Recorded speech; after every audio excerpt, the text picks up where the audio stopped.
Infâncias trans. Infâncias trans. Estamos no segundo bloco tratando de uma crítica que a deputada Érica Hilton faz ao vereador Rubinho Nunes pelo fato de ele querer uma CPI para investigar a conduta dos diretores do Hospital da Clínica da USP.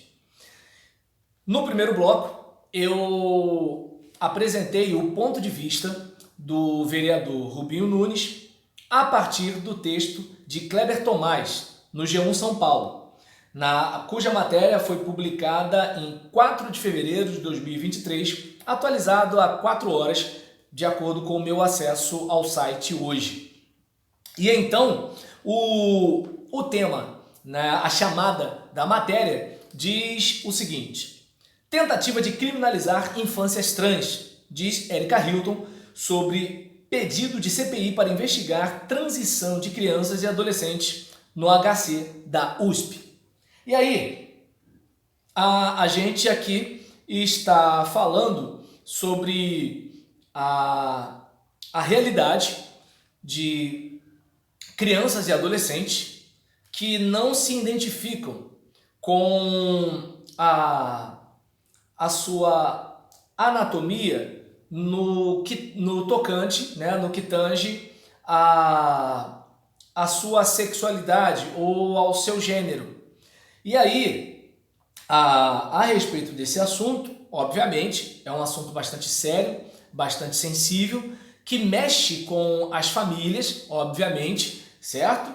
E nisso, esses familiares vão buscar ajuda profissional a respeito do assunto. Nesse caso, o vereador, ele acha absurdo o fato de tratamentos relacionados a bloqueio hormonal, porque uma coisa é a ação terapêutica. Na ação terapêutica, tudo bem que assim, palavras, pensamentos, sentimentos, comportamentos não são pouca coisa, mas é algo que o indivíduo ele pode se ver de uma forma e lá na frente passar por uma reprogramação, uma reflexão, uma série de terapias e repensar sua vida. O indivíduo ele pode ter uma certa conduta, hábitos frequentes e ele pode, por algumas decisões, alguma realidade que possa ser mudada, ele adquirir, instalar hábitos novos, certo? Em relação à questão do que ele pensa acerca de si mesmo, com terapia, tratamento e coisas do tipo, ele pode ressignificar a realidade. Agora, a partir do momento que a coisa vai para o organismo e pode causar uma alteração irreversível, aí a coisa é um pouco mais complicada, tá certo? Então o embate está em torno disso. No vídeo anterior, você clica aí para você achar, você tem essa informação. Agora, neste momento, vamos falar sobre o posicionamento da deputada. Deputada federal eleita nas eleições de 2022 pelo PSOL de São Paulo, Érica criticou a decisão do vereador Rubinho Nunes, do União Brasil, de pedir à presidência da Câmara Municipal uma CPI para apurar a conduta dos diretores do Hospital das Clínicas da USP, além de médicos responsáveis. Entende que, então, não sei se dá para você entender, que a dificuldade dele é o seguinte: o que subjaz a estas ações? Quais são as intenções por trás? Até que ponto, de modo claro e objetivo, a realidade exige que se faça o que está se fazendo? E detalhe, isso que está sendo feito, embora possa se ter aquela ideia de que é algo claramente, absolutamente legal, ou é algo que de repente não teve o devido olhar. Percebe-se a partir de então que ele suspeita de algumas ações e ele quer verificar se as coisas estão sendo feitas adequadamente, tanto no que diz respeito à legalidade quanto à ética médica. E aí nisso ele está sendo bastante criticado por esta deputada devido a esta intenção. O parlamentar também quer ouvir pais dos meninos e meninas que se identificam como transgêneros e que autorizam os filhos a participarem do programa. Então você percebe que ele quer, de alguma forma, verificar legalmente esse tratamento ele passa bem fluido na peneira legal. O tratamento que estes médicos estão dando, eles passam bem fluidos na peneira da ética médica. E estes pais descobriram esta peculiaridade nos seus filhos e estão buscando ajuda para ver o melhor modo de lidar com a realidade dos seus filhos, ou de alguma forma estão projetando nos seus filhos algo que não era propriamente deles.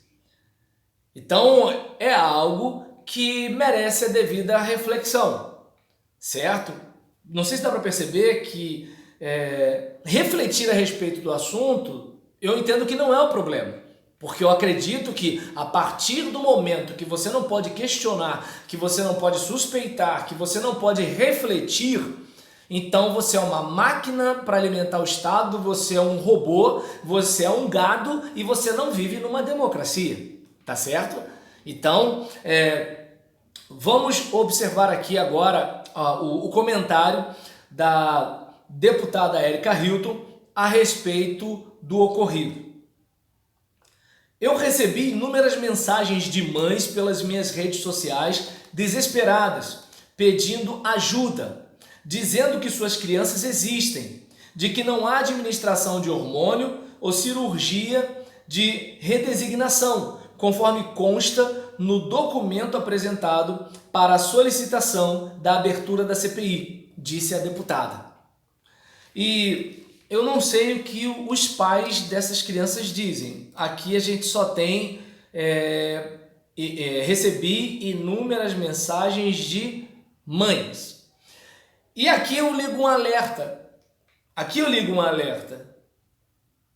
Cadê os pais dessas crianças? Estou falando pai, no caso. E eu não estou nem discutindo gênero, se é homem cis, homem trans, nada disso. Aqui está dizendo, recebi inúmeras mensagens de mães. Nenhum bebê surge só por um ente, certo? Tudo bem, se as crianças são adotadas e é uma família monoparental, resultante de um divórcio, de uma viuvez e assim por diante, legal. Mas eu não sei se dá para perceber. Cadê a figura paterna na criação das nossas crianças? Adão, cadê você? A serpente, Adão, está seduzindo Eva. Cadê você, Adão, para proteger a sua família? Onde estão os homens? E então, a gente observa, né, que ela aponta aqui o desespero de mães, de mulheres que não sabem o que fazer, de mulheres que temem a suspensão do tratamento de suas crianças. E realmente é algo para a gente pensar. Por mais bem intencionado que o vereador esteja, o simples fato de suspender o tratamento não vai acabar com o drama dessas famílias, certo? O simples fato de, olha, acabou, suspendeu, não vai ter mais nada e tudo e tal, mesmo que seja encontrado algum problema ético ou legal, ainda assim, o problema existe. E a gente não pode enfiar a cabeça num buraco como se não existisse essas mães e essas crianças. Agora, é importante a gente parar para pensar com carinho a respeito desse assunto. Como a gente lida com esse drama? Pais de crianças e adolescentes que se identificam como trans costumam procurar o antigos, né? Você viu, né, que esse termo está relacionado, né?